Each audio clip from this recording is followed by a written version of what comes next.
दोस्तों, आज की खबर सिर्फ एक अंतर्राष्ट्रीय खबर नहीं, ये खबर है भारत के सम्मान, उसकी कूटनीति और उसकी बढ़ती ताकत की। संयुक्त राष्ट्र सुरक्षा परिषद यानी वो मंच जहां से दुनिया के युद्ध, शांति और प्रतिबंध तय होते हैं। यही तय होता है कि कौन जिएगा, कौन झुकेगा और कौन चलेगा अपनी शर्तों पर। लेकिन अफसोस, जिस भारत ने दुनिया को योग, शांति और मानवता का पाठ पढ़ाया, उसे आज तक उस टेबल पर बैठने नहीं दिया गया जहां से दुनिया की किस्मत लिखी जाती है। आपको जानकर हैरानी होगी, दुनिया के 146 देश साफ कह चुके हैं, भारत को अब रोका नहीं जा सकता। रूस, France, America, Britain, Bhutan, Mauritius सब समर्थन में हैं। यहां तक कि संयुक्त राष्ट्र महासचिव तक कह चुके हैं, भारत का योगदान अब सिर्फ देखा नहीं जा सकता, उसे मान्यता दी जानी चाहिए। फिर भी सवाल वही, आखिर भारत को वह स्थायी सीट क्यों नहीं दी जा रही? कौन सी ताकत है जो हर बार दरवाजे पर आकर भारत को रोक देती है? अब जरा समझिए, संयुक्त राष्ट्र सुरक्षा परिषद यानी यूएनएससी में कुल 15 देश होते हैं। इनमें से 5 स्थायी सदस्य, अमेरिका, रूस, चीन, फ्रांस और ब्रिटेन। और यही वो 5 हैं जिनके पास है वीटो पावर, यानी अगर 14 देश किसी प्रस्ताव के पक्ष में हों और सिर्फ एक देश ना कह दे तो वो प्रस्ताव गिर जाता है। एक ना पूरी दुनिया की हां पर भारी पड़ जाती है। सोचिए, अगर यही ताकत भारत के पास होती तो दुनिया में कितनी तस्वीरें बदल जाती। भारत अब तक 8 बार अस्थायी सदस्य रह चुका है। 1950, 1967, 1972, 1977, 1984, 1991, 2011 और 2021 में हर बार सम्मान मिला, हर बार योगदान दिया, लेकिन हर बार स्थायी कुर्सी से वंचित रह गया। यही है वो 80 साल पुराना अन्याय जिसके खिलाफ अब भारत खुलकर मैदान में उतर चुका है। जब रूस, फ्रांस, अमेरिका तक भारत के साथ हैं, तो फिर विरोध कौन कर रहा है? जवाब सिर्फ एक है, चीन। चीन जानता है, अगर भारत को वीटो मिल गया तो एशिया में उसकी बादशाहत खत्म हो जाएगी। इसलिए वो हर मंच पर भारत की राह रोक रहा है। सोचिए, 146 देश भारत के साथ हैं, लेकिन सिर्फ एक चीन की ना पूरा प्रस्ताव गिरा देती है। यही है वीटो पावर की असली ताकत। भारत का तर्क बिल्कुल साफ है, 1945 की दुनिया अब नहीं रही।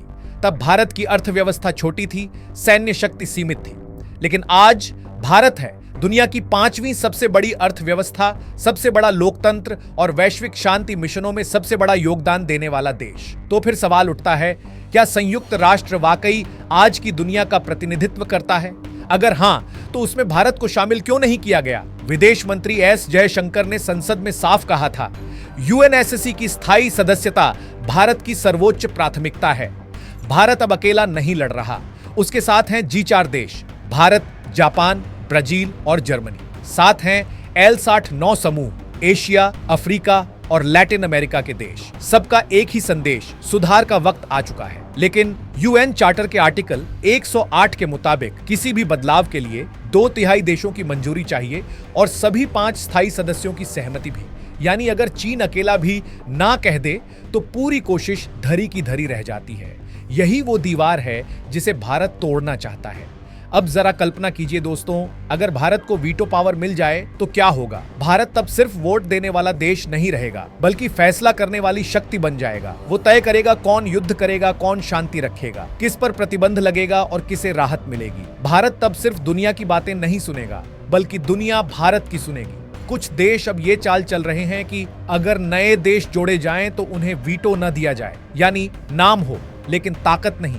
लेकिन भारत ने साफ कहा है, हम बराबरी का दर्जा चाहते हैं, आधा नहीं। अगर भारत स्थायी सदस्य बनेगा तो उसी दर्जे के साथ जैसे अमेरिका और रूस हैं। और यही है असली डर, क्योंकि जिस दिन भारत उस टेबल पर बैठेगा जहां अमेरिका, रूस, फ्रांस और चीन बैठते हैं और किसी प्रस्ताव पर भारत का वीटो किसी देश को रोक देगा, उसी दिन दुनिया का पावर बैलेंस हिल जाएगा। भारत की यह लड़ाई सिर्फ एक कुर्सी की नहीं है, यह लड़ाई है सम्मान की, समान अधिकार की और उस आवाज की जो अब दुनिया के हर कोने में गूंज रही है। भारत ने कभी किसी देश पर हमला नहीं किया, लेकिन हर संकट में मदद का हाथ बढ़ाया। शांति मिशन हो, युद्धग्रस्त देश हो, भारत ने हमेशा दुनिया को जोड़ा है, तोड़ा नहीं। फिर सवाल उठना लाजमी है, जब योगदान सबसे बड़ा है तो दर्जा सबसे छोटा क्यों? अब भारत का हर नागरिक पूछ रहा है, जब हम 140 करोड़ की आवाज हैं, दुनिया की 5वीं सबसे बड़ी ताकत है, तो हमें रोका क्यों जा रहा है?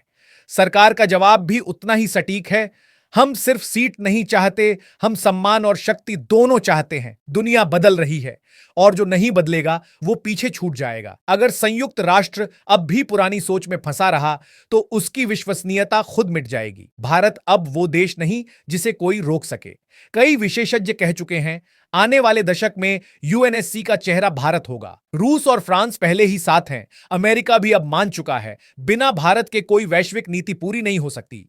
तो अब सवाल सिर्फ इतना है, चीन कब तक अपनी नाक को हथियार बनाकर दुनिया को रोक पाएगा? दोस्तों, यह लड़ाई लंबी जरूर है, लेकिन इतिहास गवाह है जब भारत किसी रास्ते पर चलता है तो मंजिल खुद झुक जाती है। अगर आप भी मानते हैं कि भारत को दुनिया में बराबरी का दर्जा मिलना चाहिए तो इस वीडियो को लाइक कीजिए, शेयर कीजिए और कमेंट में लिखिए भारत को वीटो पावर मिलनी ही चाहिए, क्योंकि अब वक्त आ गया है भारत सिर्फ दुनिया की बातें न सुने बल्कि दुनिया भारत की सुने।